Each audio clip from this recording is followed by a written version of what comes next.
Baby ಏನ್ ಗೊತ್ತಾ, ಏನು? ನಮ್ಮ ಆಫೀಸಲ್ಲಿ ಒಬ್ಬ ಇದ್ದಾನೆ, ಎಲ್ಲರೂ ಅವನ್ನ ತುಂಬಾ ಚೆನ್ನಾಗಿದ್ದಾನೆ, ಸ್ಮಾರ್ಟ್ ಆಗಿದ್ದಾನೆ ಅಂತ ಹೇಳ್ತಾರೆ. ಅವನ್ ನೋಡ್ರೆ ನೈಟ್ ನನ್ಗೆ ಮೆಸೇಜ್ ಹಾಕ್ಬಿಟ್ಟಿದ್ದ. ಹೌದಾ? ರಿಪ್ಲೈ ಮಾಡ್ದ? ಛೀ ಇಲ್ಲಪ್ಪ, ಬ್ಲಾಕ್ ಮಾಡ್ಬಿಟ್ಟೆ. ದೇವತೆ ಹೃದಯದ ದೇವತೆ. Hello hello. ಬೇಬಿ, ನನ್ನ ಫ್ರೆಂಡ್ಸ್ ಜೊತೆ ಆಚೆ ಹೋಗ್ತಾ ಇದ್ದೀನಿ. ಹೌದಾ? ಸರಿ ಆಯ್ತು, ಹುಷಾರಾಗಿ ಹೋಗ್ಬಾ. ಹಾ, ಅವರೆಲ್ಲ ಬಂದಿದ ತಕ್ಷಣ ನಿನ್ಗೆ ವಿಡಿಯೋ ಕಾಲ್ ಮಾಡಿ ಯಾರ್ಯಾರು ಬಂದಿದ್ದಾರೆ ಅಂತ ತೋರಿಸ್ತೀನಿ. ಹಾಗೆ ನಿನ್ಗೆ ನಾನು ಲೈವ್ ಲೊಕೇಶನ್ ಕೂಡ ಕಳಿಸ್ತೀನಿ, ಆಯ್ತಾ? ಯಾಕೆ? ನಾನು ಇದೆಲ್ಲ ಕೇಳೇ ಇಲ್ವಲ್ಲ.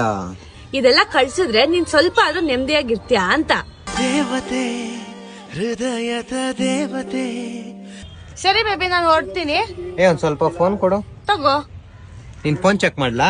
ಚೆಕ್ ಮಾಡ್ಕೊ. ಇನ್ಸ್ಟಾಗ್ರಾಮ್ ಆದ್ರೂ ಚೆಕ್ ಮಾಡು, ವಾಟ್ಸ್ಆಪ್ ಆದ್ರೂ ಚೆಕ್ ಮಾಡು, ಕಾಲ್ ಹಿಸ್ಟ್ರಿ ಆದ್ರೂ ಚೆಕ್ ಮಾಡ್ಕೊ. ನಿನ್ನ ಬಿಟ್ಟು ನಂಗೆ ಯಾರು ಕಾಲ್ ಮಾಡದ, ಮೆಸೇಜು ಮಾಡದ. ಸರಿ, ನಂಗೆ ಟೈಮ್ ಆಯ್ತಾ, ನೋಡ್ತೀರಿ. ಫೋನ್ ತಗೋ. ನಾಳೆ ತಗೋಬೋಗು. ದೇವತೆ ಹೃದಯದ ದೇವತೆ.